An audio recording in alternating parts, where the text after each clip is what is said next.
Ora, bem-vindos ao que teoricamente era a última aula teórica de Introdução à Computação.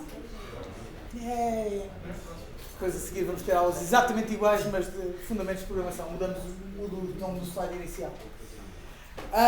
Na aula de hoje vamos continuar a ver acerca de funções, nomeadamente a parte do retorno. Para aqueles que não se lembram muito bem, foram há 2 dias, portanto, já pode ter ido tudo. Nós estivemos até agora a ver funções que são procedimentos. E o que é que são funções que são procedimentos? Ou mais precisamente, o que é que são procedimentos? São funções que se definem. A função XPTO que recebe um parâmetro A, um parâmetro B, um parâmetro C, por exemplo, e que faz qualquer coisa do género.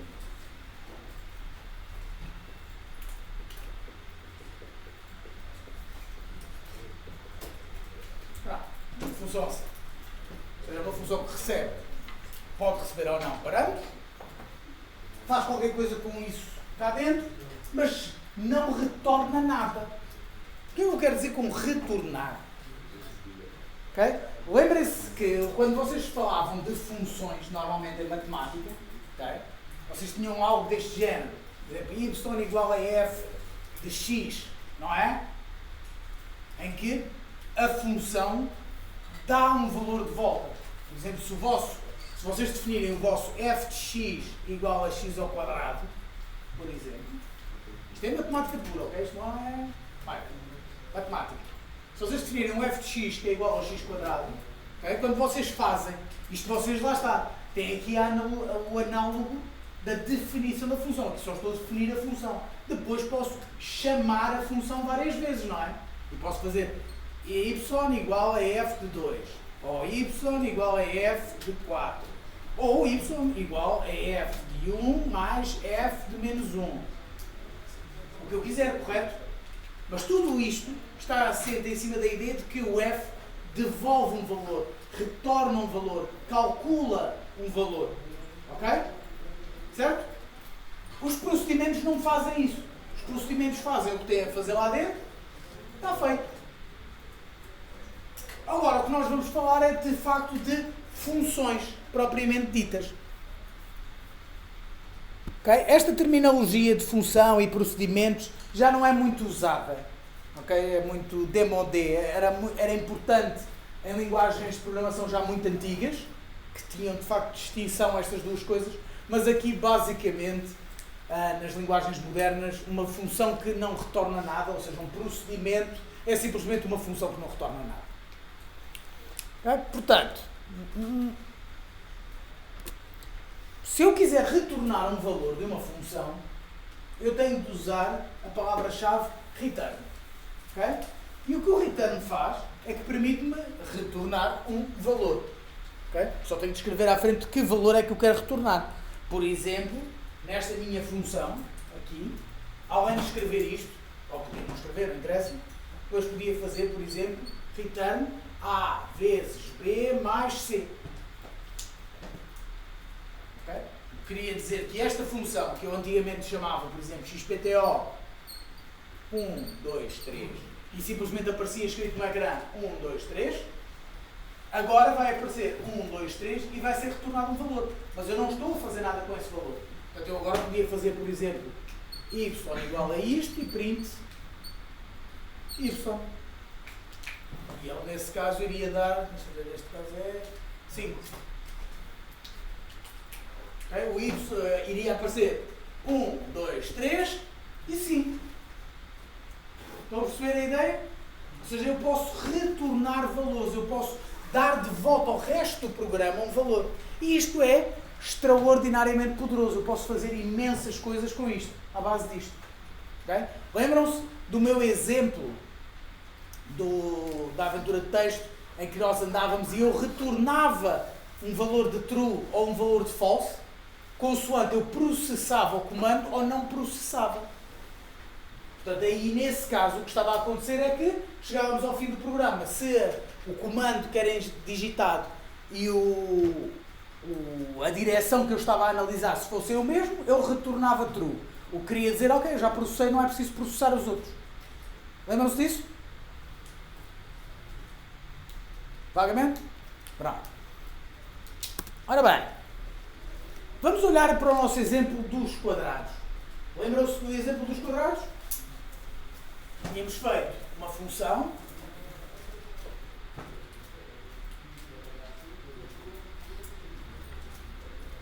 que recebia um valor, não era? E depois escrevia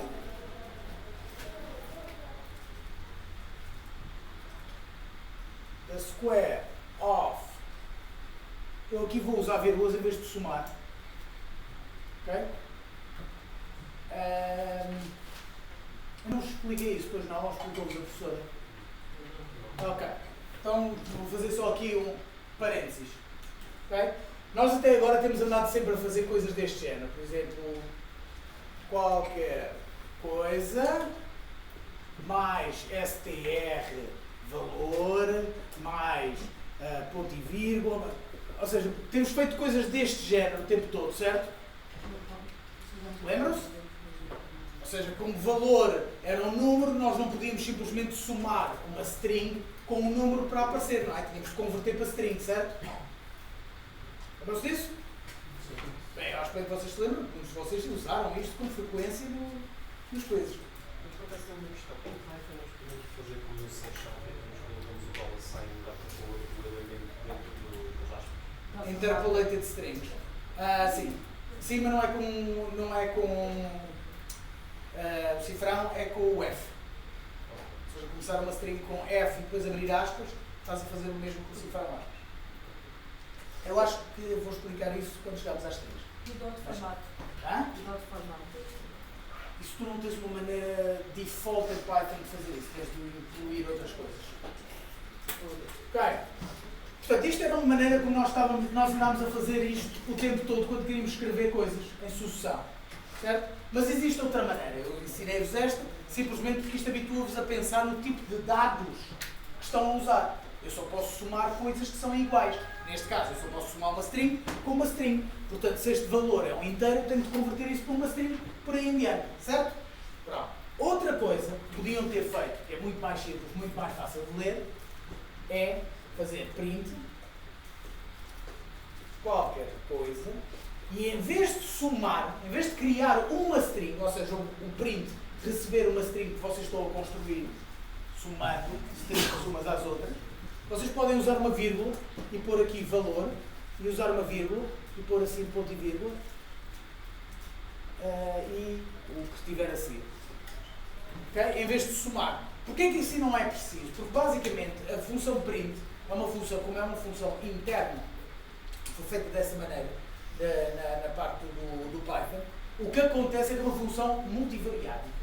E este nome bonito quer dizer pode aceitar um número de parâmetros que não está definido. Ou seja, posso-lhe passar tantos parâmetros quantos eu quiser. Okay? E então ela vai tratar cada uma das coisas como uma coisa separada. E então aí eu já não preciso de converter para string. Posso passar cor, da mesma forma que eu podia fazer print de valor. E ele vai pôr tudo à frente de umas coisas das outras. Ele só dá o enter, ou seja, só passa para a linha de baixo no fim do comando. Okay? Fica um bocado mais fácil de ler.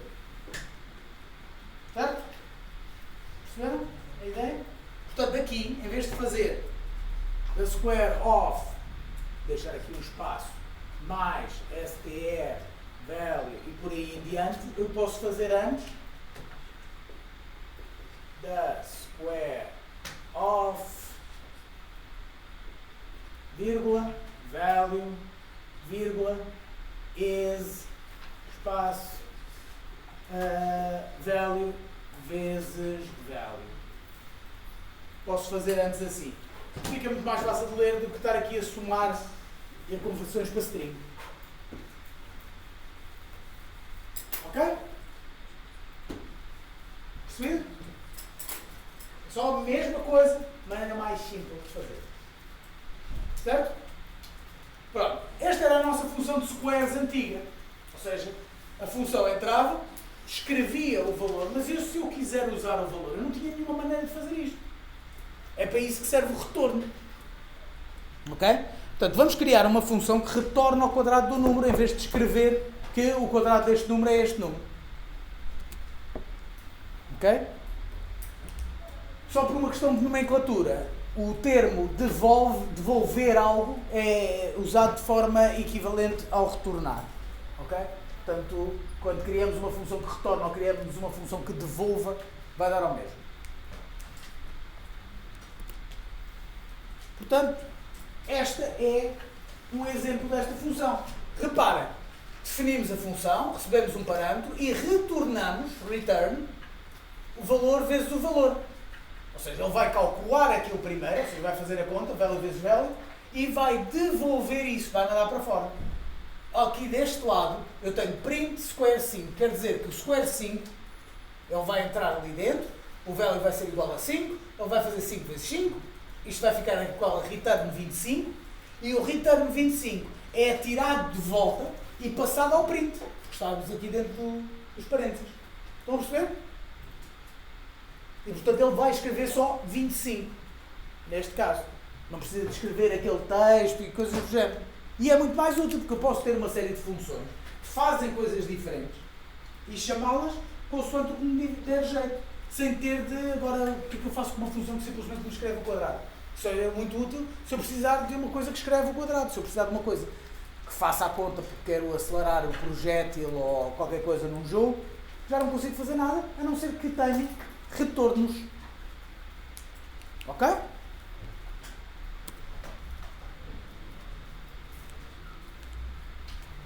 Dúvidas disto? Primeiro eu defini a função logo no começo do código ou código que define mais tarde? É assim, o Python está-se nas tintas. Mas, dito isso, pá, por norma, as coisas são definidas no princípio, no preâmbulo, não é? Porque senão as coisas ficam mais confusas, é mais difícil de identificar onde é que começa o meu código, etc. É preferível ter as definições todas que eu preciso no princípio e depois a seguir ter o meu código que é executado. É só porque é mais fácil de ler.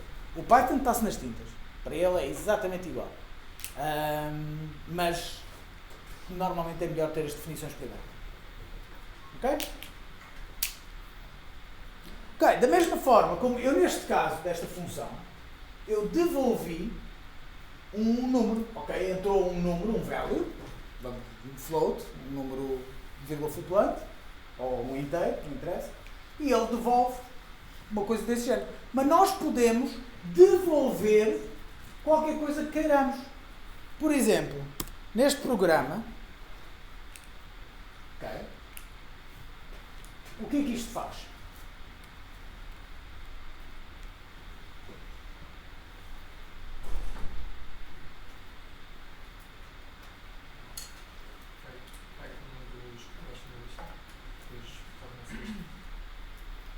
A terminologia está errada, mas acho que percebeste. Okay? Acumular implica que tu estás a agarrar um número e estás a usá-lo de alguma forma no número anterior. E aquilo que estás a fazer é que estás a calcular. Recebemos um value. O que é esse value? Esse value é... Não. Reparem que está aqui a chamada.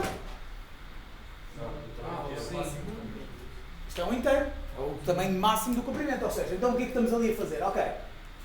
Vamos imaginar que aquele value tem o valor 5.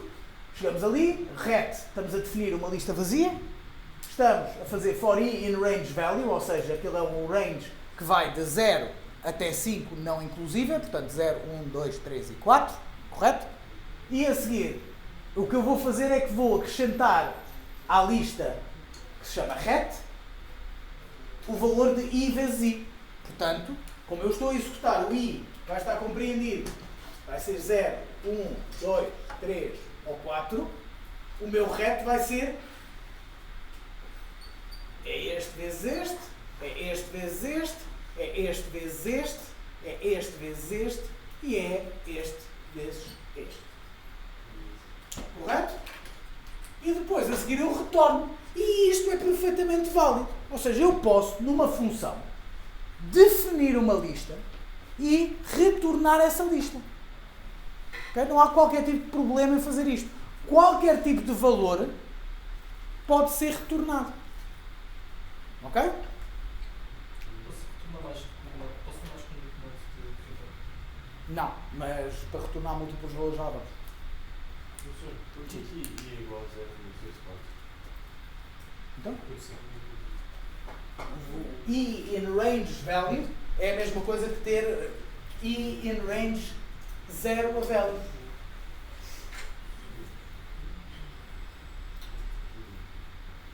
Aquilo que está ali, for I in range,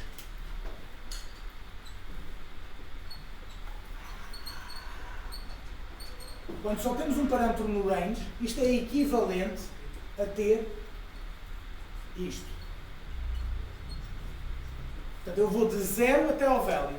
O primeiro é sempre inclusível, o segundo é sempre não inclusível. Ok?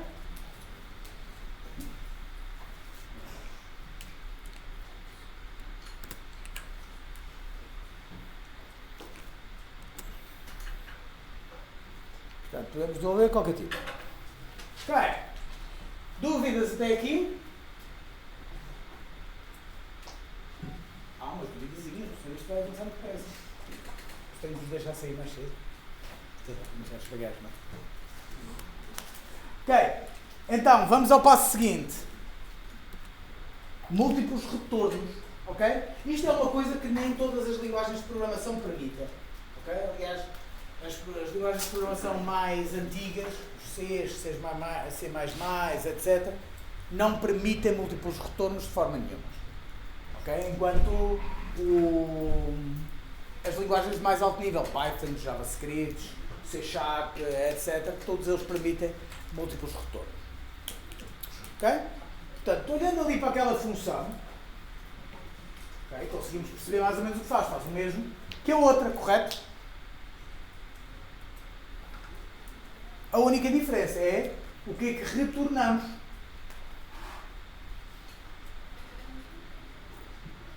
Por exemplo, neste caso, square 5, isto vai devolver o quê? 25 e a lista. Estão cá as duas coisas separadas com uma vírgula. Okay? Não é dois returns, é só um return que tem as duas coisas. Okay? Do outro lado, ou seja, do lado de quem chama a função, de quem invoca, seguimos exatamente as mesmas regras dos tuplos. Do tuple unpacking. Lembram-se do tuple unpacking? Em que eu fazia x, y igual a um tuplo? Aqui é a mesma coisa. Como eu estou a retornar duas coisas, o que está aqui no primeiro parâmetro vem aqui para o primeiro, variável, e o que está no segundo parâmetro vem para o segundo. Okay? Portanto, neste caso, o que estiver ali, o value vezes value, vai ficar aqui no SQ, e o correto vai ficar aqui no array of values. Ok? E portanto, quando eu faço isto, o que é que ele vai escrever?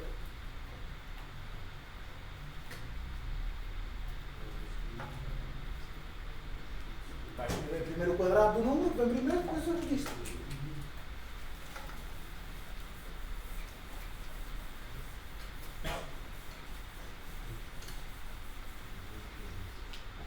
E agora, se tivermos uma função assim. Sim, vocês estão uma vantagem de fazer o critério assim com as coisas valores e não utilizam uma lista? É assim, uma lista é má ideia. Uma lista faz alocações de memória, coloca as coisas é algo que se chama o heap. O que quer dizer que há uma alocação. Se do outro lado não estivermos a ler esse valor, quer dizer que alocamos algo para dealocar logo a seguir. Ou seja, só estamos a perder tempo. Okay? E estamos a conduzir à fragmentação da memória. São duas coisas que nós queremos evitar. Mas, se for valores, ou seja, se fossem tuplos, por exemplo, que já não alocam nada na heap, aí não há nenhum motivo pelo qual não possamos fazer isso dessa maneira.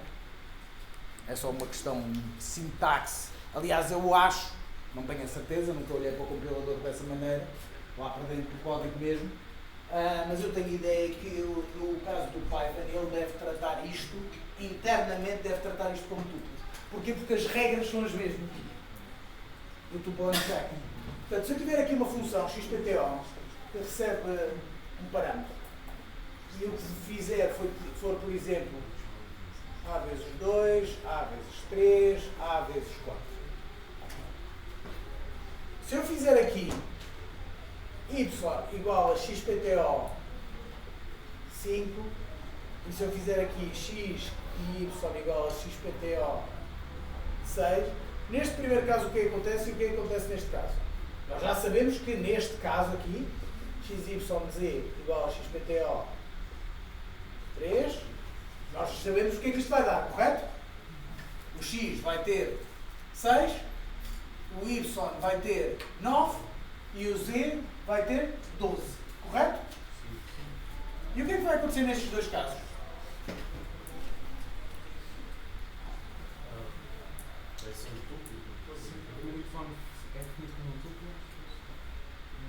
Ou seja, neste caso, o y vai ser igual a um tuplo. Ou seja, neste caso, o tuplo, y vai ficar... Este y vai ficar, a ordem é 5, portanto, 10, 15, 20. Sim. E neste caso? Isso vai ficar com o primeiro valor do x, vai ficar 10 no x e depois no como? X fica com 10. Y é? 15 e 20. Isso. É isto? Já não seria x igual a 12 e... Certo.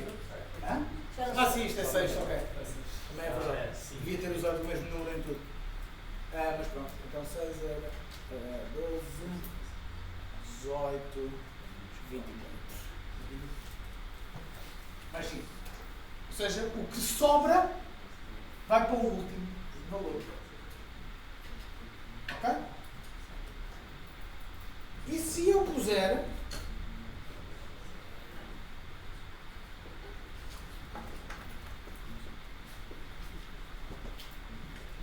Deu de voltar a raia, não há nada para ele. O que é que acham que isto dá? Dá um erro. Ok? Não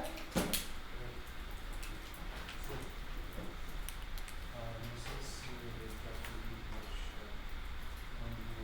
quando depois a Celso vai quando uma variável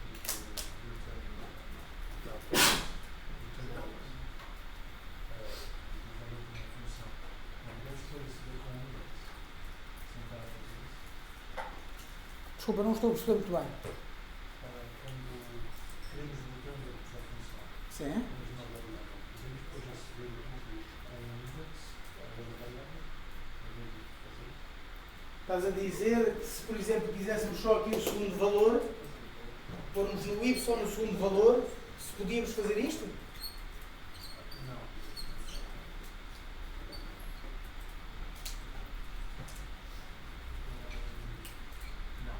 Então, o que estás a perguntar? Já agora, isso É? Isso é possível? Isto é possível? É. Repara, se este XPTO3 devolve, quando só tem uma saída, devolve um tuplo, eu a seguir estou a agarrar neste tuplo e estou a referenciá-lo com o 1, que vai buscar o valor. Não há uma sintaxe propriamente simpática, mas funciona. Diz, desculpa. Era muito complicado. Y igual a? Y igual a square, que é a função. Depois usando o index faço o y negativo. Mas eu não posso chamar square sem passar um parâmetro. Então, temos um parâmetro. E agora? Hã? Depois fazemos isto? Sim. Sim, porque isto é um tuplo. Isto vai envolver um tuplo. A partir daí as regras são as dos tuplos. Não é relevante de onde é que o valor veio. Ok? A partir do momento em que é um tuplo, podemos aceder por index. Ok?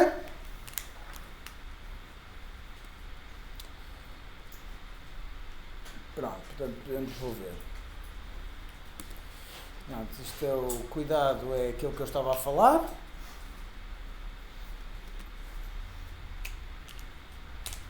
Pronto, Pronto, era aquilo que eu acabei de dizer sobre ele criar um tuplo para meter os últimos valores, se não houver retornos suficientes. Ok, dúvidas acerca disto, acerca de funções de uma forma geral? Passamos ao outro tópico sobre funções. Nada? Toda a gente percebeu aqui a ideia? Tá. Good. Ora bem, então vamos falar de uma coisa que é muito difícil falar de funções e não falar de uma outra coisa. Vamos aqui ver um exemplo prático antes de eu avançar para a coisa propriamente dita. Vamos imaginar que eu tenho aqui um valor XPTO que é igual a 10. E depois tenho aqui definir uma função walker que recebe um valor e aqui eu faço XPTO é igual ao value vezes value return XPTO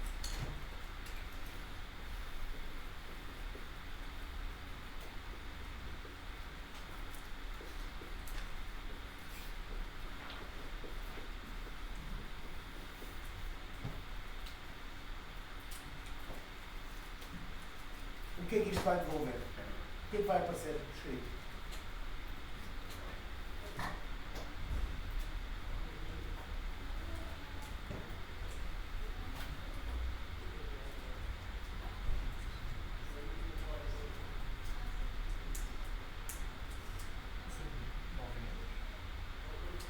Portanto, tu achas que vai aparecer 9 e 9? Eu acho que vai aparecer 9 e 10. Agora achas que é 9 e 10. Também acho mesmo. Agora já vai estar. Basta. Ok. Temos aqui um problema logo à partida sobre qual é que deveria aparecer. Ok? Vamos começar por aí.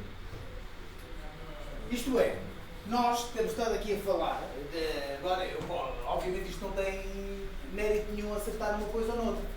Porquê? É o que é. Alguém definiu que era assim, alguém definiu que era assado. Agora, a questão é, o que é que faz sentido para nós?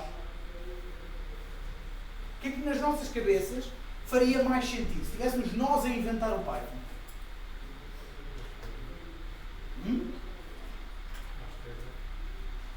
A esquerda? Isto? Isto faz mais sentido. Vamos ver, há aqui um problema, que é definir o que como é que nós queremos tratar as nossas variáveis. Como é que nós queremos tratar os nossos blocos. Okay? O Python é particularmente irritante neste particular porque as regras não estão tão uniformes como noutras linguagens de programação. Okay? A maior parte das outras linguagens de programação tem estas coisas muito mais claramente definidas do que o Python. O Python é um bocadinho, para facilitar a vida em alguns casos, faz isto ficar um bocado mais complicado. De facto, como vocês já deviam ter percebido, isto é o que vai acontecer. Porque existe algo que se chama o scope. Okay? Porque é que isto não só é o que acontece, como é o que faz mais sentido? Porque eu não posso adivinhar o que é que uma função, porque esta função é fácil, não é? Mas imaginem que esta função tinha 1000 linhas, que não devia ser, nenhuma função deve ter 1000 linhas, ok? So you know. Mas vamos imaginar que era uma função que tinha 1000 linhas, ou mesmo 10, ou 20. Já é complicado saber que lá alguns no meio nós nunca usávamos o nome de uma variável que podemos nem sequer ser nós a definir. Pode ser importada de outro módulo, que alguém fez, etc. Nós tínhamos de conseguir saber não só o nome de todas as variáveis que nós usamos, mas as variáveis que as outras pessoas usam. Ok? And that's not good. Portanto, é uma decisão de garantir que dentro de uma variável, dentro de uma função, ou dentro de alguns blocos de código, uma variável é intocada. Okay? Ou seja, este XPTO é um XPTO diferente deste XPTO. Okay? Tem o mesmo nome, Mas podemos imaginar, só para efeitos de discussão, isto não acontece na prática, mas podemos imaginar que esta função, na verdade, chama-se, esta variável chama-se Walter.xpto. Sim? Então seria correto dizer que XPTO é uma variável de distância e XPTO dentro do Walter é uma variável local? É completamente correto. Ok? Portanto, temos então aqui a ideia de scope. Ok? O que é um scope? O scope do identificador é o bloco, ou blocos, onde esse identificador é válido. Ok? Isto é, o scope deste XPTO é o programa todo. Exceto aqui dentro. O scope deste value é aqui dentro. O scope deste XPTO é só o interior disto. Mais interessante é pensar, o scope deste Walter é o programa todo. Este. E se fosse uma variável qualquer igual a XPTO mais velho? Desculpa. Aqui? Sim. Aí, em vez de ser, seria uma variável aleatória igual a XPTO mais velho. Isto? Sim, mais velho. Neste caso vai dar mais velho? Pode ser. Neste caso ia dar erro. Mas já vamos falar. Por exemplo, isso aqui era. Podia ser só o return. Ou seja, se nós quiséssemos usar o XPTO ali dentro, há maneiras de o fazer, mas só assim vai dar erro. Ele vai dizer que não conhece o XPTO. Sim. Se nós tivéssemos uma função dentro da função só ficaria definida se for separada. Os scopes são hierárquicos, isto é, uma função. Portanto, se eu tiver uma função, vou chamar A, e dentro dessa função A, uma função B, é isto que estás a perguntar, certo? E, por exemplo, tivemos aqui uma variável XPTO e aqui tivemos uma variável XPTO, a mesma regra aplica-se. Isto é, este XPTO é diferente deste XPTO. Mas poderíamos usar essa função B fora da função A? Não. Também pertence a um scope local. Okay? Uma coisa, normalmente, algo só é disponível quando está na mesma indentação do que o código que eu quero usar. Ou seja, eu aqui fora posso usar o A, mas eu não tenho maneira de usar o B. Porque lá está, novamente, podemos pensar desta maneira, volto a dizer, não é isto que acontece de facto lá dentro, mas este B é como se fosse uma função que se chama A.B. Só que tudo o que está dentro do A é inacessível cá de fora. Ok? Que é para não haver conflitos. E temos alguma razão para usar isto assim? Hã? E temos alguma razão para usar isto assim? Mas Isto assim? Há muitas. Há muita coisa que utiliza este tipo de estrutura. Porque às vezes, nós temos funções que queremos usar no decorrer daquela função, por exemplo. Olha, um exemplo muito comum é o cálculo de interseção de uma linha com uma caixa, um retângulo. Porque esta interseção é feita normalmente fazendo a interseção da linha com esta fase, com esta linha, com esta linha, com esta linha, com esta linha. Em vez de estarmos a fazer 4 vezes o mesmo pedaço de código, podemos definir uma função lá dentro que faz a interseção de 2 linhas e a nossa função simplesmente chama essa função 4 vezes com parâmetros diferentes. Com este, com este, com este, com este. E faz sentido estar tudo ali dentro, porque esta função pode fazer só sentido dentro daquela definição. É perceber? Ok. Portanto, o scope define onde é que algo é utilizável. Okay? E o que é um identificador neste contexto? Se calhar é preciso reforçar um bocado, que eu usei o termo identificador. Identificador é algo que identifica. Okay? neste caso, tudo o que está ali a azul é um identificador. O nome da função é um identificador. O parâmetro da função é um identificador. As variáveis que a função usa lá dentro são identificadores, isso tudo. E pronto, basicamente são todos identificadores. Ok? Agora, temos aqui algumas coisas que é onde o Python começa a chatear. Ok? Porque não é exatamente no bloco. Porque este pedaço ali de código que está ali vai fazer isto. Okay? Esta variável square value só está definida aqui, dentro daquele bloco, não é? Mas ela vai ter um valor que afeta toda a função. Isto é atípico. Ok? Isto não é nada comum. A vasta maioria das outras linguagens de programação todas não fazem isto. Se está no bloco de dentro, se está definido algo dentro do bloco de dentro, quer dizer que não está no bloco de fora. Ok? O Python é diferente. Ou seja, os blocos, por isso é que eu usei essa palavra tão nebulosa como bloco, os blocos são apenas nas unidades funcionais. Ou seja, o que é uma unidade funcional? Dentro de uma função é um bloco. Dentro da função toda. Uma função dentro de uma função é o outro bloco. Mas aquela parte ali dentro do ciclo for não é outro bloco. É o mesmo bloco da função.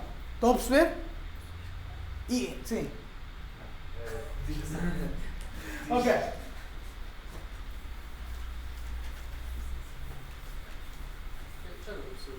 Dá para ligar a luz. Não sei se vai funcionar. O quê? Dá para ligar a luz. Não sei se vai funcionar. Não deve. Quer dizer que este ficava mais fixe assim, eu ficava ali.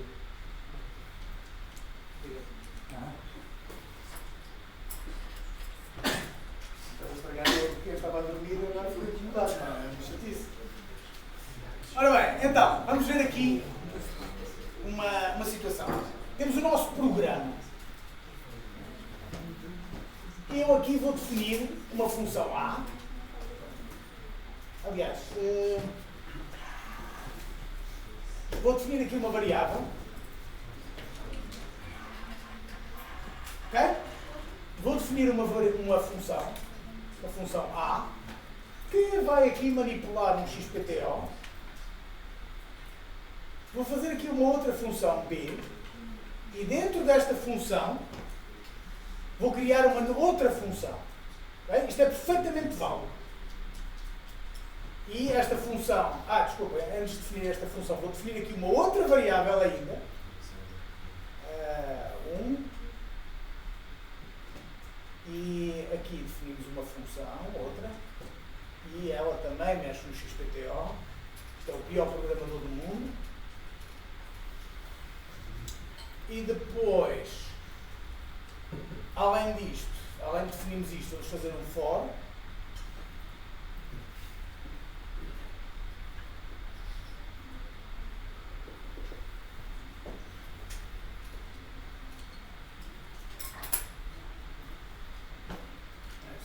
Já usei. E finalmente... Ok. Agora, eu tenho aqui uma série de funções e funções dentro de funções e todas elas usam a mesma variável XPTO porque a pessoa é muito pouco imaginativa. Ok? Portanto, as coisas têm blocos. Estão definidas em blocos. Como é que estes blocos funcionam? Basicamente, algo só está definido dentro do seu próprio bloco. Naturalmente, na maior parte das outras linguagens de programação, ok? Vamos começar por essas regras que são mais simples. Okay? Este XPTO está definido aqui, em todo o programa. Mas não exatamente. Ele está definido em todo o programa, mas não está definido dentro destas funções. Portanto, aqui não está. Nada disto é o mesmo XPTO. Ok? Para ajudar a pensar nisto, vamos dar um outro nome como se fosse o nome interno desta variável. E vamos chamar tipo main.xpto. Ok? A seguir temos este XPTO. E este XPTO está definido aonde? XPTO está definido apenas aqui dentro deste bloco, dentro desta função. Novamente, para ajudar a pensar sobre isto, podemos dizer que isto tem um nome que é o A.xpto. Que é o XPTO que está dentro da função A. Ok? Isso não é como referência, é mesmo como se fosse uma nova variável. É mesmo uma nova variável. Ok? Estou a usar valores. Portanto, não há referências nesses casos. Ok? Temos aqui outro XPTO. Este XPTO está definido aonde? Está definido aqui, não é? No B. Não está definido dentro do C, que é o outro bloco, mas está definido aqui. Também. Isto pertence ao B. Novamente, se quisermos ajudar, podemos dizer que esta variável é o B.xpto. Ok? E esta aqui, onde é que está definida? Está definida dentro do B. Desculpa, dentro do C. Ou seja, este é o outro bloco. Podemos pensar que esta variável, na verdade, chama-se B.C.xpto.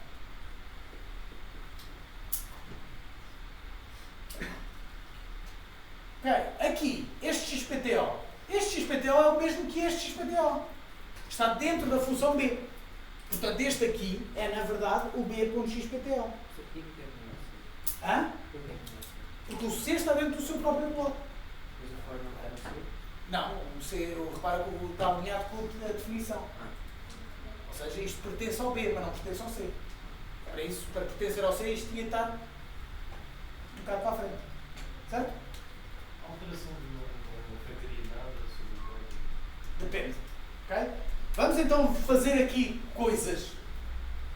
Vamos escrever print xpto. Vamos pôr aqui print xpto e aqui print xpto.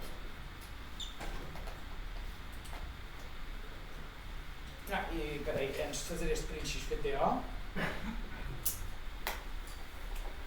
vamos chamar aqui estas coisas todas. Portanto, vou chamar aqui o A e vou chamar aqui o B. E o B aqui, antes de escrever, vai chamar o C e fazer print xpto. Ok, agora vamos nos armar em computador humano. Ok? Vamos chegar aqui. Começa o programa. XPTO igual a 5. Ok, temos então aqui o nosso main XPTO vai ter o valor 5. Certo? E agora vamos andar para aqui abaixo. Isto são só definições, não estão a executar nada, está só a dizer, olha, isto existe. Vamos chegar aqui. XPTO igual a 3. Qual XPTO é que é este? É o main XPTO, portanto este valor de 5 desaparece, passa a ter o valor de 3. Correto? Ok, agora continuamos. Vamos chamar o A. Vamos entrar aqui dentro. XPTO igual a 6. Ok. XPTO igual a 6. Que XPTO é este? Hã? É este aqui, o A.xpto. 6. Portanto, quando eu faço este print XPTO, eu ainda estou dentro do bloco do A. Portanto, o que eu vou escrever, inicialmente, vai ser 6. Ok? Repara que eu ainda não perdi este valor. Está lá. É outra variável. E, entretanto, eu saio daqui e vou aqui para o B. O B entra aqui. XPTO. Ok, este XPTO. Que XPTO é este? É o B XPTO. Vai ficar com o valor de 1. Nenhum dos outros perdeu. Lá estão todos. Ok? Agora, isto é só uma definição, portanto não interessa. Agora vou fazer aqui for in range 3. Portanto, eu basicamente vai repetir isto 3. XPTO igual a 7. Aliás, vamos fazer assim. 7 mais 1.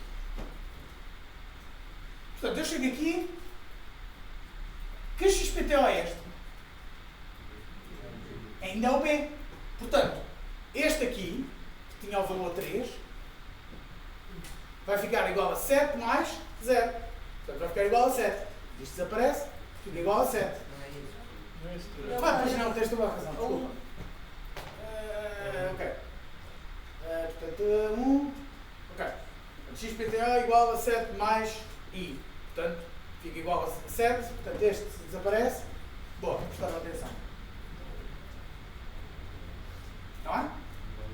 Reparem que é o mesmo. BXPTO, BXPTO. Aqui é que me enganou. Ok? A seguir, o I passa a ser 1. 8 mais 1. 7 mais 1. 8. Desaparece? 8. Ok. I igual a 2. Corre isto outra vez. XPTO igual a 7 mais 2. 9. Desaparece? 9. A seguir, eu vou chamar o C. Isto já acabou? Vou chamar o C. Vou aqui, C. Vou escrever aqui. Esqueci de pôr aqui em preto também. Este XPTO, que XPTO é este, o B.C.XPTO. Vai ficar igual ao valor 3. Quando eu escrever, vou escrever precisamente esse 3. Não é? Estou dentro deste scope, que tem este valor. A função sai e eu agora vou escrever o XPTO. Que XPTO é este? É o B. É o B.XPTO. Qual é que é o valor? 9. Este acabou, saímos daqui e agora vamos escrever o XPTO. Que XPTO é este? Hã? É o do main. O do main tem o valor 3.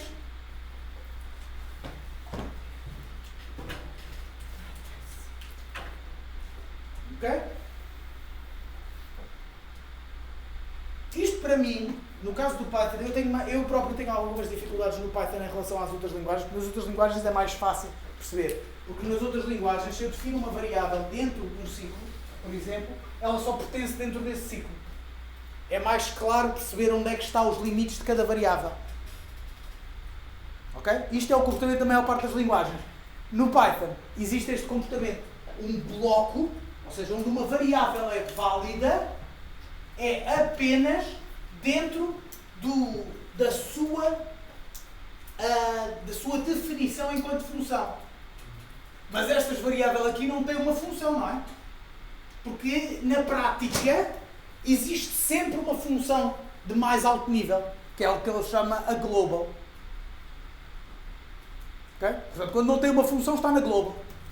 De resto, tudo o que é definido dentro de uma função está apenas definido nessa função. Ok? Perceberam? Ok. Portanto, isto é um scope. Portanto, uma variável definida no interior de uma função está apenas visível nessa função. Isto foi o que acabamos de ver. Aqui, por exemplo, é um caso interessante. Reparem, que enquanto há bocado, quando eu fiz assim, não é? Este print ia buscar o valor daquela variável, aquele square value, não é? E escrevia, mesmo que faça assim pouco sentido, porque parece que não estamos dentro do bloco. Neste caso, isto dá erro. Porquê? Porque square value está definido dentro de squares, mas não está definido fora. Teríamos esse erro também aqui, apesar de aqui termos XPTOs com fartura. Se eu nunca tivesse feito isto ou isto, quando chegássemos aqui ele ia dar erro, apesar de termos XPTOs com fartura. Ou seja, ele ia chegar aqui à última linha e ia dar erro a dizer eu não sei o que é um XPTO.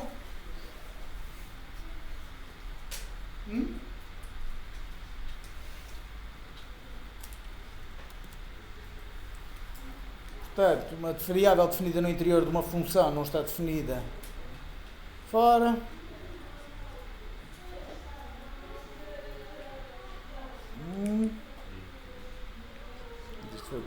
Uma variável definida no exterior de uma função não é afetada pelo interior.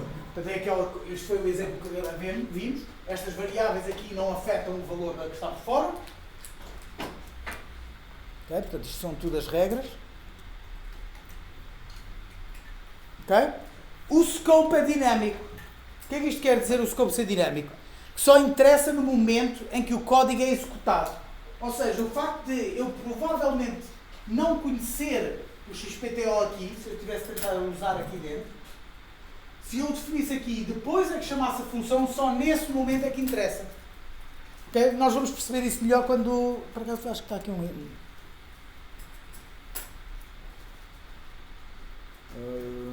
É que agora fiquei eu confuso quanto ao valor deste exemplo.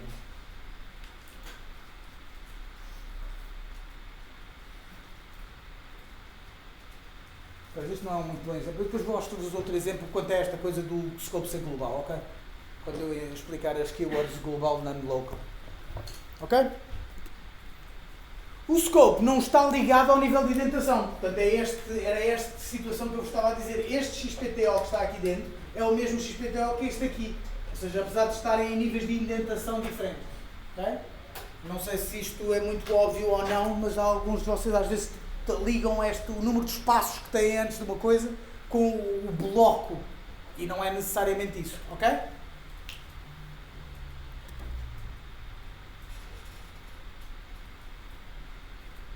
Pronto.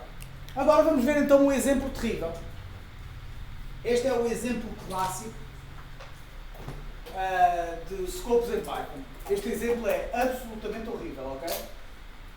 Kind of the point. Isto define vários tipos de variáveis, ok? Pronto. Variável, funções locais, eu já tinha explicado, posso fazer isso. Ok? Portanto, isto que nós fizemos até agora foi definir o que se chama variáveis locais. Ok? Este XPTO só existe dentro desta variável, desta função B. Este XPTO aqui só existe dentro desta função C. Por aí em diante. Ok? Até aqui toda a gente já perceberam, correto? Portanto, neste pedaço de código que temos aqui, okay, ele vai correr isto. Portanto, isto é uma função com funções locais, etc. Eu vou chamar esta função, ele vai ali para cima, define aquelas funções e agora vai fazer com que esta variável spam vai ser igual a test spam. Do local, vai chamar aquela coisa lá em cima. Aquela coisa que está ali, spam igual a local spam, não é? Quando eu escrevo o valor de spam aqui, qual é que é o valor? Este que está aqui é spam. Teste spam. Podia ser test spam. O que é que isto não? Espera aí. Ah não, está aqui, desculpa. É test spam. Eu estava aqui ainda a olhar. Estou a ler isto mal? Não. Desculpa. Eu disse que este exemplo é horrível. Portanto, spam, test spam, do local. Ele chamou aquele spam que é igual ao local spam, mas depois quando eu escrevo, ele escreve test spam, ou seja, ele vai buscar esta aqui. Porquê? Porque aquela variável spam que está ali dentro só existe no contexto daquela do local, daquela função chamada do local. Certo? Aliás, reparem que ele até está ali com os squigglies amarelos de baixo. E se eu pusesse o cursor em cima, esta imagem foi tirada no Visual Studio Code, se eu pusesse o cursor em cima, ele dizia, pá, esta variável spam não serve para nada. Está a fazer aqui nada. Até o próprio interpretador consegue perceber logo que isto não é interessante. Okay. Alguém tem dúvidas disto até aqui? Até este ponto? Percebem porque é que isto fica test spam? Eu não percebi. Hã? Fiquei confuso. Portanto, a aplicação começa a correr. Sim. Que chamamos aqui o scope test. Ele vai ali para cima e começa a declarar aquelas coisas. Ele faz com que spam seja igual a test spam. E chama esta função do local. Esta função do local o que vai fazer é que spam é igual a local spam. Sim. Mas como não tem nada, não diz nada, a variável spam, funciona como esta diz aqui. Ou seja, aquele spam que está ali a ser definido, aquele local spam, Sim. só está dentro do contexto daquela função do local. Ok. Ok? Portanto, quando eu chego aqui, quando eu acabo de executar aquela função e chamo isto after local assignment, ele vai escrever este test spam e não aquele local spam. Estás a perceber? Desculpa, acho que ainda não percebi. Isto é difícil. Preciso de arranjar daqueles apontadores laser todos É pronto. que tipo, a minha dúvida é que na minha cabeça seria assim teste spam. Ok, pois é. Mas é test spam. Ok. Então já percebi. Ok. Pronto, é test spam porque aquela variável spam pertence àquele scope do local. Okay? Se nós quiséssemos atribuir nomes e se tiverem dúvidas, façam este exercício mental. Ok? É pensar que aquela variável spam ali na verdade chama-se scopetest.dolocal.spam. É o nome daquela variável. E portanto, enquanto esta variável spam aqui chama-se scopetest.spam. Ok? Pronto. Agora, next step. A seguir, vamos fazer assim, print, vamos chamar esta função do nonlocal. E ele começa por dizer aquela coisa ali, nonlocal spam, já vou falar sobre isso, e a seguir vai fazer spam igual a nonlocal spam. E ele sai dali e vai escrever. After non-local assignment, o que é que ele vai escrever ali?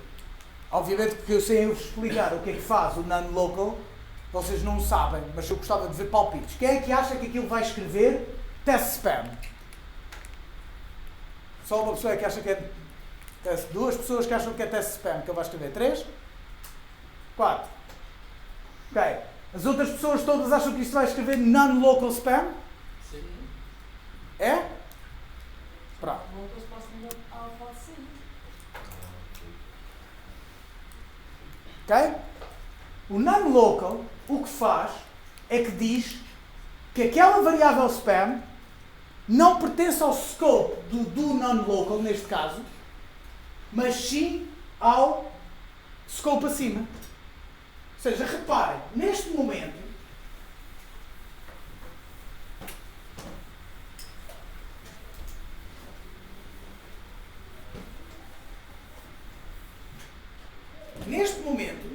nós temos ali tínhamos aquela variável que se chama scope test do local.spam, okay? Já vimos essa, foi a primeira que vimos, certo? E teríamos, na teoria, o scope test do non-local.spam. Mas, como nós logo ali no início dizemos que o spam é non-local, aquela coisa que está ali azul, non-local, okay? O que ele faz é que faz cair isto. E então, na prática, esta variável chama-se, é como se tivéssemos ali um rename para isto ser o scope test.spam. Mas nós já tínhamos um scope test spam.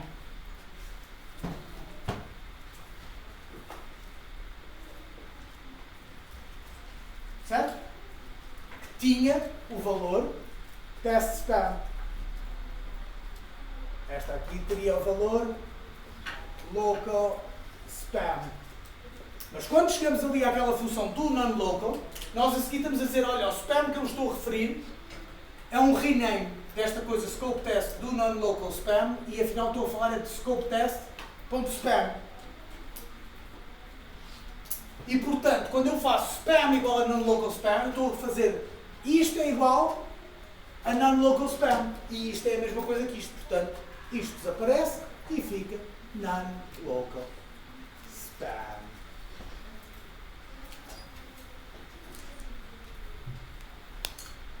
Perceberam?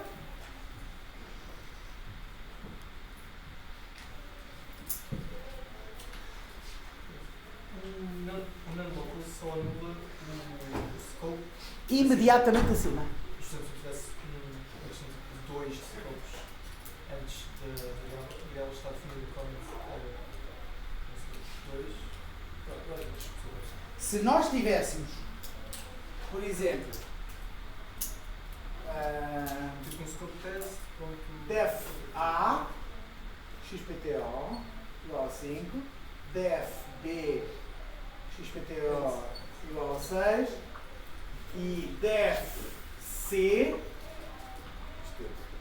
obviamente com a sintaxe correta, XPTO A, se eu dissesse non-local XPTO e fizesse XPTO igual a 3, okay? Esta variável passava a ser esta, mas não afetava esta. Ok? É sempre o imediatamente acima. Ok? Eu vou ser muito honesto, a nível de programação, eu não me lembro de alguma vez ter usado um non-local na minha vida. Porque, para já, isto é uma coisa muito específica do Python. Eu não conheço nenhuma linguagem de programação que tenha este conceito. Mas eu também não sou o que eu chamaria um programador brilhante de Python. Portanto, se calhar existe aqui algumas técnicas espetaculares que se podem fazer com os non-locals, mas eu, honestamente, acho que faz o código ficar muito complicado se eu tenho de andar continuamente a pensar nos scopes. Ok? Eu sou um apologista que código simples é melhor. Mais fácil de ler, mais fácil de depurar. Ok? Vamos então ao seguinte. Mas uma pergunta. Se o non-local, digamos que o próximo scope a seguir é, digamos, o scope do meio, ou seja, o programa inteiro. Se dentro não tivesse o non-local, esse spam podia sair para o meio, ou não? Sim. E eu podia usar essa variável no meio. Sim. Mas aí temos outras maneiras melhores. Por isso é que eu acho que o non-local acaba por ser um pouco esquisito. Não é esquisito, faz todo o sentido. Eu não consigo ver grandes utilidades para isto, mas é capaz de haver. Especialmente dentro deste contexto de funções locais. Eu também admito que, se calhar, para não pensarem que isto é completamente inútil e que nem sequer têm de pensar nisto, que a maior parte das linguagens de programação que eu trabalho no meu dia-a-dia não têm funções locais, não permitem funções locais. Portanto, se a linguagem de programação que eu uso não usa funções locais e isto é uma coisa para ser usado com funções locais, é normal que eu não consiga encontrar assim um uso para isso, maciço. Ok? Pronto. Vamos então aqui ao passo seguinte. Ok? Portanto, este foi aqui ao passo. Portanto, já passámos aqui. Agora, vamos chamar este do global, que vai para aqui, faz esta coisa a dizer global spam, spam igual a global spam. Ok? Espetacular. E after global assignment, spam. O que é que vocês acham que vai sair daqui? Global spam. Sim, global spam. Acham que é global spam? Aqui, portanto, vai aparecer global spam. Quem é que acha que é global spam? Poucas mãos no ar. Vocês estavam todos com convicção e depois pararam. Quem é que acha que vai aparecer non-local spam? Ninguém acha que vai aparecer non-local spam? Isto vai ser aí. E as outras pessoas que não puseram a mão no ar, o que é que acham que vai acontecer? Hã? Eu diria só spam. Local. Tu achas que vai aparecer local spam? Non-local spam. Pronto, essa... Não, o local já chegámos à conclusão que o local não vai aparecer. Ok. Então, o que vai aparecer é non-local spam.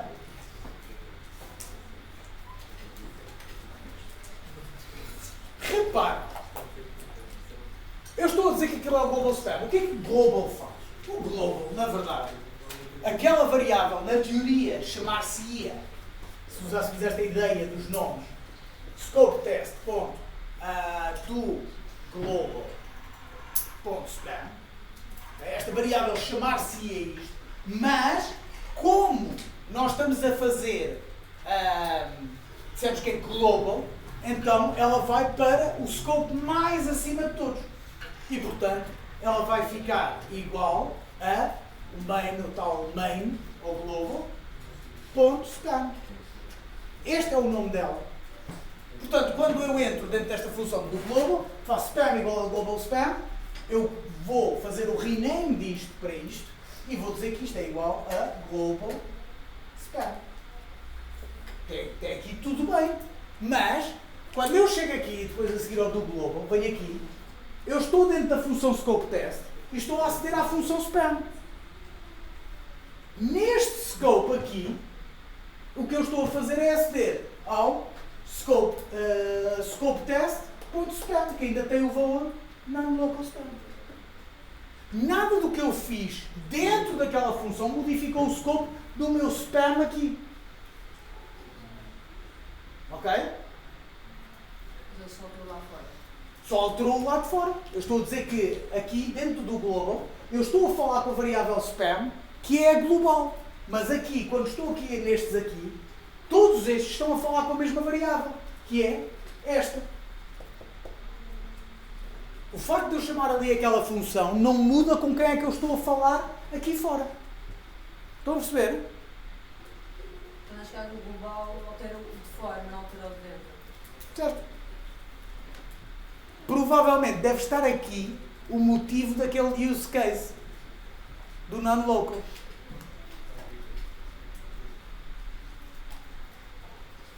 Quem é que não percebeu isto? Esta parte. Ok? Ok? Portanto, novamente, a melhor maneira de compreender isto, na minha opinião, é pensar em termos de nomes. Que variável é esta? Que variável é esta e que variável é aquela? Ok? Portanto, quando eu estou a olhar para esta variável aqui, como eu não tenho nenhum modificador dentro deste scope, ou seja, o scope test não tem nenhum modificador para o spam. Ele não diz nada sobre o spam. Quando ele não diz nada sobre o spam, assume-se, não é preciso escrever nada, que ela é local. Ou seja, só diz respeito a ela própria. Portanto, esta variável aqui, esta aqui, esta aqui, esta aqui e esta aqui, estão a falar todos com a mesma variável, que é uma variável que se chama scopetest.spam. Porquê que se chama scopetest.spam? Porque está dentro da função scopetest e a variável chama-se spam. Certo? Em situação normal, ok, se calhar, vamos fazer isto de outra maneira. Eu acho que funcionou há bocado quando eu fiz isso, desta maneira.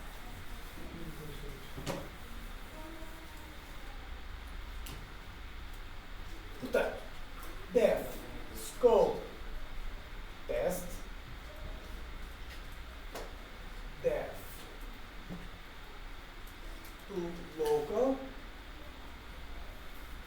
spam igual a local spam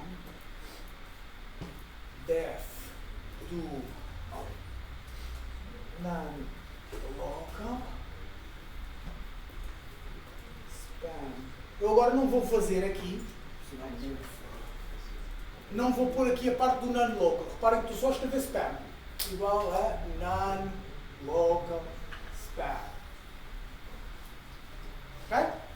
E def do global. E a mesma coisa aqui, não pus o global, pus só spam igual a global spam.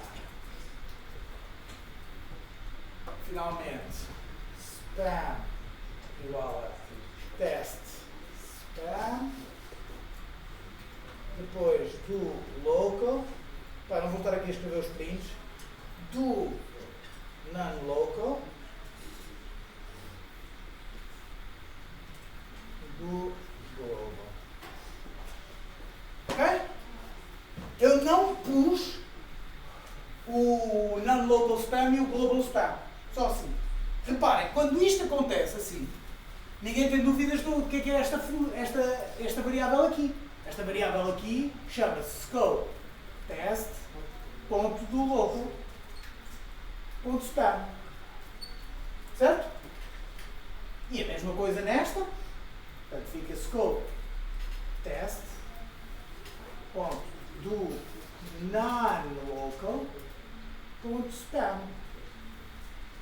E esta aqui, scope test ponto do global ponto spam. Ok? E esta aqui é scope test ponto spam. Certo? Alguém tem alguma dúvida sobre isto? Como está no quadro neste momento? Ok? Portanto, cada uma destas variáveis ia agir de forma completamente independente umas das outras. Nenhuma afetaria a outra. Correto? Também ninguém tem dúvidas sobre isso. Ok? Então, o problema, entre aspas, aqui, é quando nós começamos a acrescentar modificadores. Okay? Nomeadamente, aqui pusemos um non-local spam. O que isto faz, neste caso, é modificar o nome desta variável. E esta variável, em vez de chamar scope test do non-local.spam, passa só a chamar-se scope test.spam, que é o mesmo nome desta aqui. Portanto, refere-se à mesma variável. Correto? Da mesma forma que isto acontece aqui, quando eu faço aqui global spam, o que eu estou a fazer é mudar o nome desta coisa para só main.spam. Estou a pôr global, estou a pôr no topo de tudo. Ok? Sim? Então não vai para trás. Sim. E o global vai tudo para trás. Ok? Portanto, nesta função, quando eu mexo aqui, nisto, não afeta nada, porque eu estou só a afetar esta variável, scope test, do local span. E esta função só existe aqui dentro e só é mexida aqui dentro. Certo? Enquanto esta aqui, ok? Quando eu mexo nesta variável, a partir do momento em que eu tenho este non-local span, eu estou a falar com esta variável scope underscore test.span, que é a mesma que esta aqui. Portanto, quando eu executo isto, eu estou a modificar esta aqui. E é por isso que aquela segunda coisa, aqui, after non-local assignment, fica non-local spam. Ok? Finalmente, quando eu faço aqui o global, eu estou a falar com este main.spam. Certo?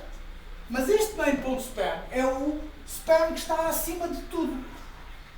Portanto, quando eu estou aqui ainda dentro desta função do scope test e digo para escrever o global, aqui, depois disto, eu estou ainda a falar com a mesma variável, o scope test.spam. Eu não estou a falar com o main.spam. Estou a falar com o scope test.spam. Por isso é que isto não mudou. Mas se calhar fica mais claro a seguir. Ou seja, depois de eu fazer o print deste print, esta função acaba, eu saio daqui e agora vou escrever in global scope spam. O que é que ele vai escrever aqui? Hã?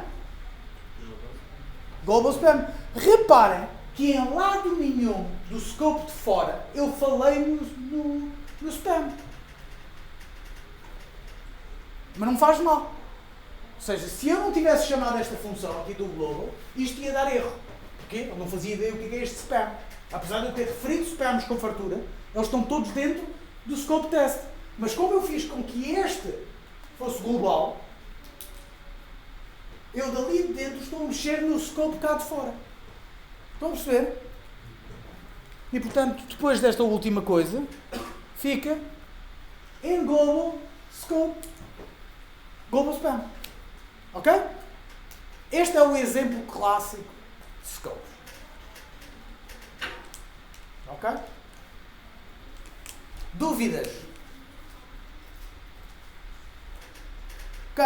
Voltando ao código que eu vos mostrei da nossa aventura de texto. Lembram-se que eu fiz aquela função do move player. Verificava se o comando era igual, etc, etc. Ela tinha logo no arranque. Okay, ela tinha aqui uma série de globals. Okay, e eu na altura disse, depois explicava o que aqui é para isto. Ou seja, neste caso, eu quero aceder ao x e ao y, à posição, a partir de dentro de uma função. Eu estou a modificar o x e o y dentro da função. Ou seja, não me interessa só alterar dentro da função, eu quero que se propague lá para fora. Okay? E a mesma coisa quanto às descrições das salas e as saídas das salas. Sim, eu podia passar isso como parâmetro. Mas era pior. Porque andava sempre a passar aquilo quando é o que preciso. É um estado global. Ok?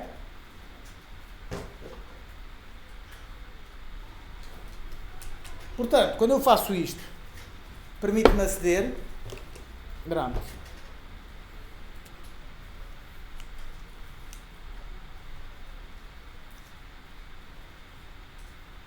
Okay? Se aquele bocado de código não tivesse, assim que nós chamássemos esta função, ele ia logo dar erro a dizer, olha, o y não existe. Porquê? Porque eu estou a aceder ao y para ver aqui o room exit.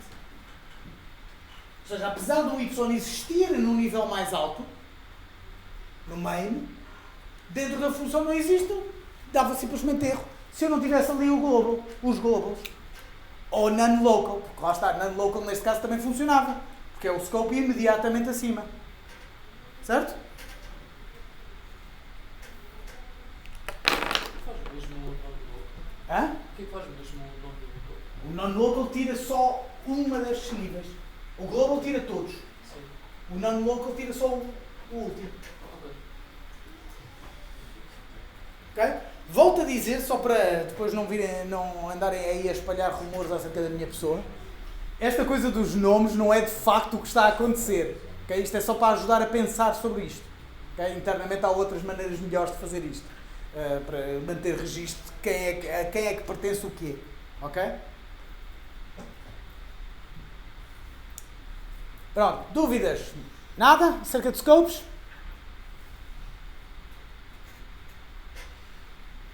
Pronto. Então acho que agora vamos entrar mesmo na reta final de funções. Acho que não estou em, essa memória não me falha. E vamos falar de funções recursivas.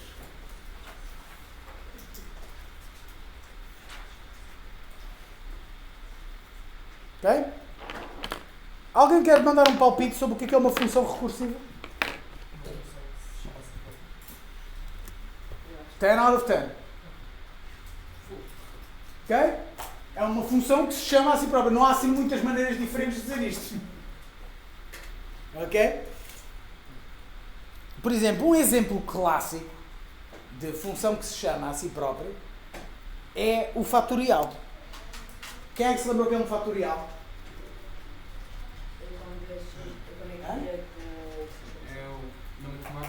Mas a matemática é um ponto de exclamação que é um número. Por exemplo, se é 2 fatorial é 1 vezes 2, se é 3 fatorial é 1 vezes 2 vezes 3. Exatamente. Ok?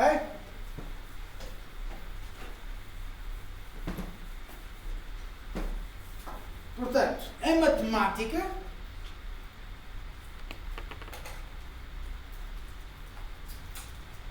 por exemplo, 5 fatorial é igual a 5 vezes 4 vezes 3 vezes 2 vezes 1. Ou 1 vezes 2 vezes 3 vezes 4 vezes 5. Ok? Portanto, quando eu quero o fatorial de n, então isso é n vezes n menos 1 vezes n menos 2 vezes até vezes 1. Correto? Aliás, se quisermos aqui ser picuinhas é n menos n mais 1. Não, sempre até ao 1. Eu consigo baixar assim abaixo de 1. Não sei, começasse a usar números negativos, mas aí passava pelo 0 e o 0 anulava a multiplicação toda. Portanto, não era propriamente tudo. Ok? Reparem, isto não é uma definição matematicamente correta, ok?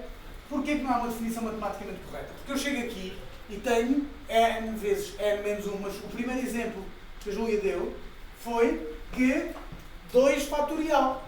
Portanto, logo aqui isto já ficava tudo estragado, porque era 2 vezes 2 menos 1 vezes 2 menos 2. Pronto, já estava tudo estragado, não é? Okay? Portanto, eu tenho de conseguir explicar como é que isto se separa. Portanto, como é que isto definiria esta função em matemática correta? Seria n, ponto de exclamação, é igual, e temos é uma igualdade dupla, porque é igual a 1 se n é igual a 1, ou é igual a n vezes n menos 1, aliás, vezes n menos 1 fatorial, se n maior que 1.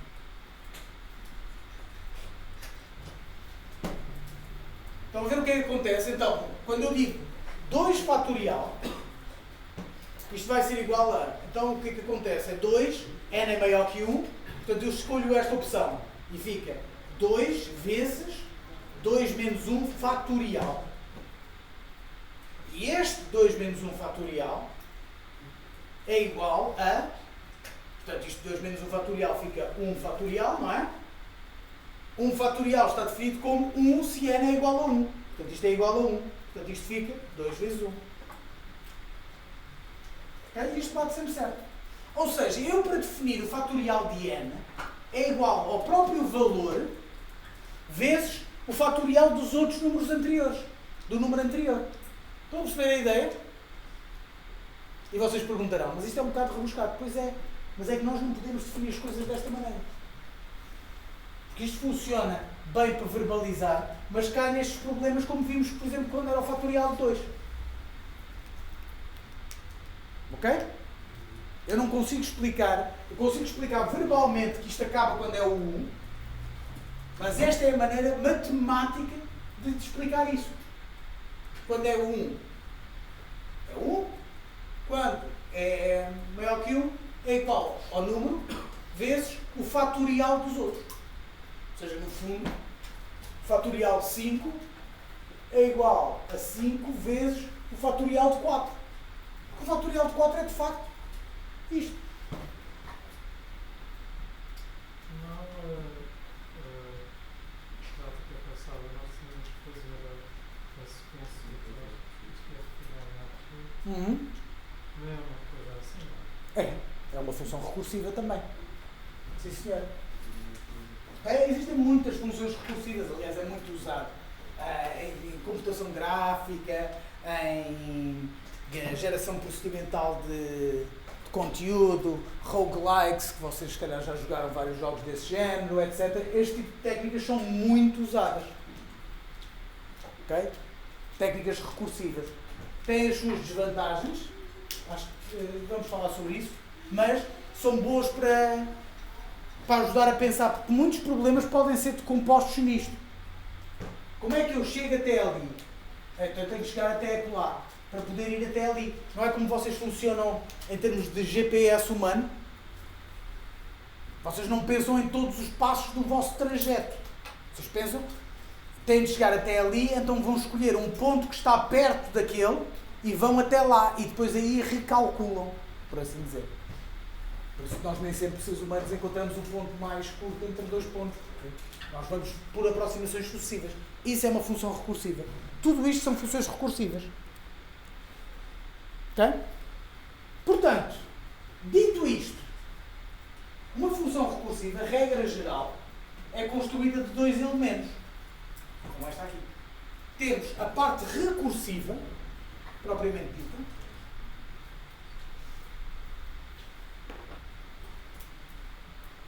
e temos o que se chama o critério de determinação. Ok? Precisamos de um critério de determinação, porque senão íamos continuar aqui a andar para trás. Depois era o 0, depois era o menos 1, depois era o menos 2 e por aí em diante. Não é? Se não tivéssemos aqui um critério a dizer, olha, está aqui o sítio onde para. A maior parte das funções recursivas precisam de ter este critério de paragem. Okay? Portanto, se nós quisermos ver como é que fica a função do fatorial recursiva, é assim. Ok? Portanto, se eu quero o fatorial de 5, defino uma função, a primeira coisa que eu verifico é o meu critério de determinação. Okay? Eu verifico se o n é igual a 1, então retorna 1. É exatamente verdadeiro isto que eu tenho aqui. Caso contrário, o novo resultado vai ser igual ao valor de n vezes o fatorial de n menos 1. Que é isto aqui. E retornamos esse valor e por aí em diante. Portanto, se estamos a chamar isto 5, ele vai chamar isto, n é igual a 1, não. Então vai ficar, o valor r vai ser igual a 5 vezes fatorial de 4. Ele vai chamar o fatorial de 4, r é igual a 1, por aí em diante.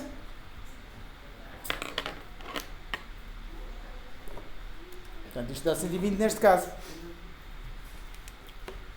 Portanto, aquela parte ali de cima, condição de determinação, serve para sair da função eventualmente.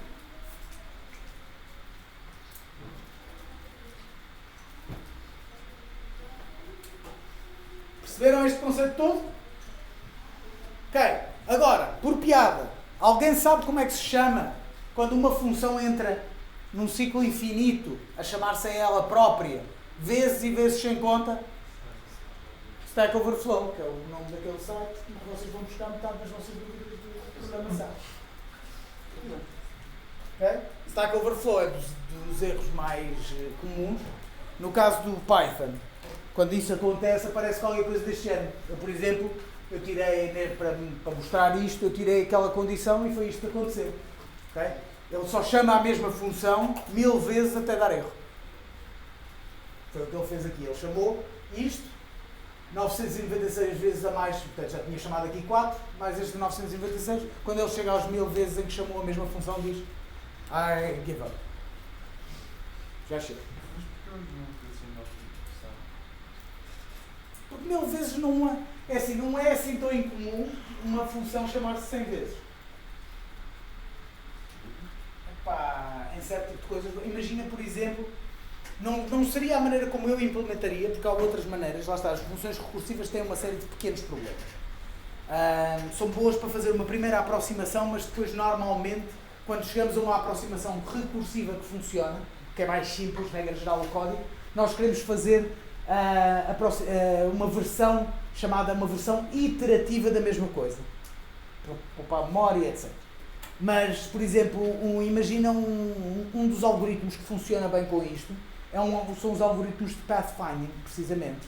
Ou seja, em que o que acontece é o computador, quando quer saber como é que vai do ponto A ao ponto B, divide o mundo num género de uma grelha, vou simplificar, divide o mundo numa espécie de uma grelha, e depois, basicamente, ele dá um passo em cada direção, vê qual destes é que fica mais perto do destino, escolhe esse, dá um passo em todas as direções possíveis a partir desse, e vai fazendo isto sucessivamente, sempre na direção que o está a aproximar mais do destino. Ora, se tu tiveres uma grelha que tem mais do que 100, ou que um caminho pode ter mais do que 100 passos, e é facílimo ter mais do que 100 passos, fecheres rapidamente. 1000 já começa a dar assim um pouco ideia, mas até isso dá para alterar. No próprio Python tu podes, por exemplo, pode ser legítimo chamares uma função 1000 vezes. Uma linguagem de programação não deve impedir dessa maneira. Quanto muito deve impedir por fiquei sem memória. Mas, que é o que acontece, por exemplo, no C ou no C++, nessas linguagens mais baixo nível, ele não rebenta por número de vezes. É quando rebenta a memória. Então também estou aqui para isso, mas e se o código tiver uma linha de código diferente antes de começar a... Não interessa.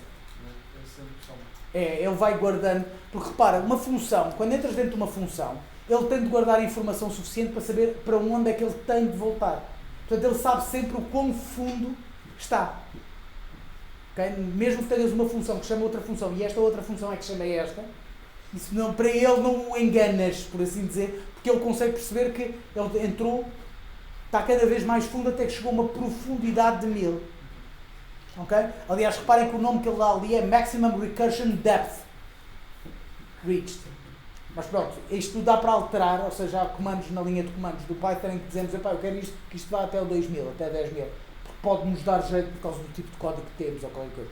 Acho improvável, mas uma linguagem de programação não deve impedir, exceto pelos recursos da própria máquina. Inês? Não, só enquanto fala, Ok.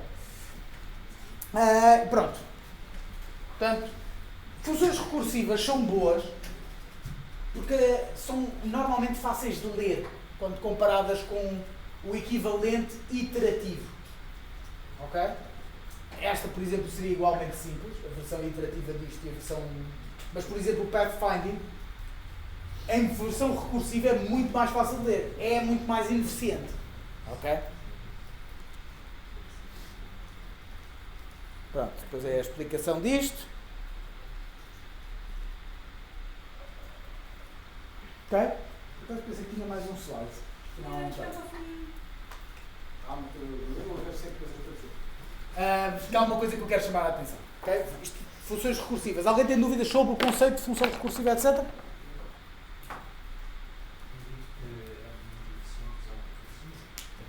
Não. Menos eficiente. Funções recursivas são tipicamente menos eficientes. São mais fáceis de ler. Tipicamente. Okay?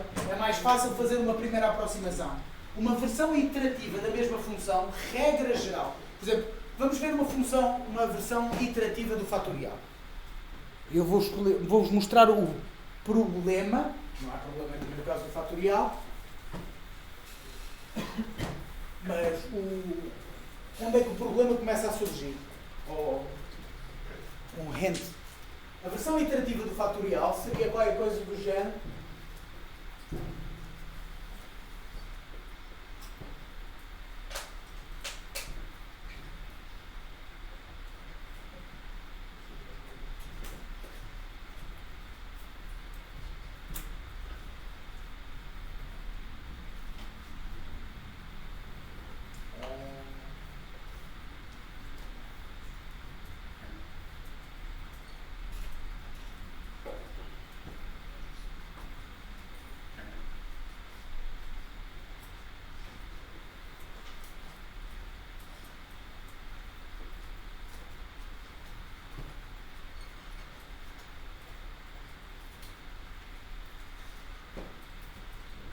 ok? Versus.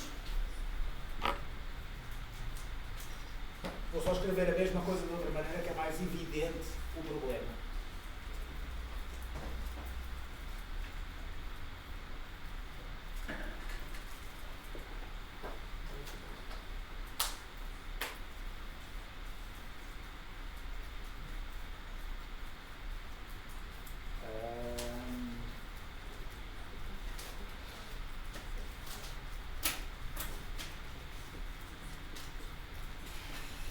Basicamente é a mesma coisa, a única diferença é que eu não estou a usar esta variável temporária.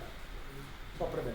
Agora, reparem uma coisa que todas as funções, toda a iteração, mudar uma função recursiva para iterativa, implica sempre haver um género de uma variável de estado. Ok? E porquê que isto é mau? Neste caso, a variável de estado é só um número. Ou seja, cada vez que eu entro aqui, eu não preciso de gastar mais memória, para além do que está aqui. Mas, na versão iterativa, eu tenho de ter um acumulador, tenho de guardar estado de alguma forma. Ou seja, pertence a cada iteração eu guardar estado. Isto, no caso do número, não é grave, mas, por exemplo, no caso do pathfinding, reparem que cada vez que eu entro e vejo, eu andei para aqui, agora vou fazer todas as decisões, agora vou andar para aqui, agora vou fazer todas as decisões. Mas quando eu já cheguei aqui, eu não só tenho a informação que estou aqui, mas tenho de saber de onde é que eu vim, porque senão não consigo dar o caminho até chegar aqui. Ou seja, o meu estado vai aumentando todas as iterações. Enquanto com uma versão recursiva, eu simplesmente tenho de acrescentar, quando finalmente cheguei ao destino, era aqui a porta, podemos todos ir embora. Quando eu chego finalmente ao destino, eu só tenho de dizer, olha, esta é uma posição válida. E quem chamou isso sabe que ele estava aqui antes. E quem se chamou sabia que estava aqui antes. E eu consigo reconstruir o caminho todo sem guardar estado. Ou seja, a versão iterativa, o meu estado cresce exponencialmente. Numa versão recursiva, regra geral, cresce linearmente. A questão é que há muitas técnicas inteligentes para resolver o problema. E, regra geral, fazem com que o código fique mais complicado. Eu mostro-vos o algoritmo de pathfinding recursivo versus o não recursivo. Eles são o mesmo algoritmo, fundamentalmente, mas o iterativo é mais complicado de seguir do que o recursivo. Agora, posso-vos dizer que é milhares de vezes mais eficiente. Okay? Portanto, normalmente, o recursivo, a usar a recursividade, é uma boa ideia para uma primeira aproximação. Quando estamos a experimentar qualquer coisa que tem esta natureza recursiva, eu agora vou experimentar isto, agora vou experimentar. E em jogos há muito disso. Não é? Com uma IA, uma inteligência artificial, quando está a tomar uma decisão, o que ela está a tentar ver é todos os futuros possíveis e escolher o melhor.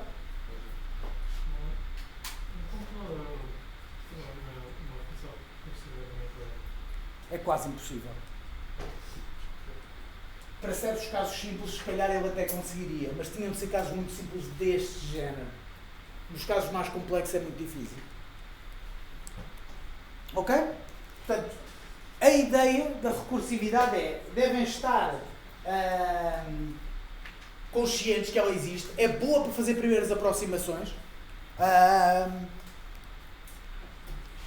Por exemplo, vou dar um exemplo prático. No meu trabalho de doutoramento, um dos componentes do meu trabalho de doutoramento, eu implementei o algoritmo que eu queria implementar de forma recursiva.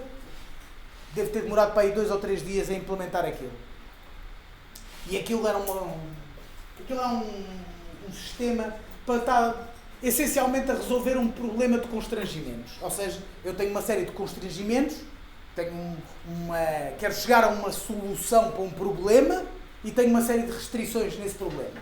Eu demorei para aí 3 dias a implementar um solver para isto, ou algo que resolve o problema.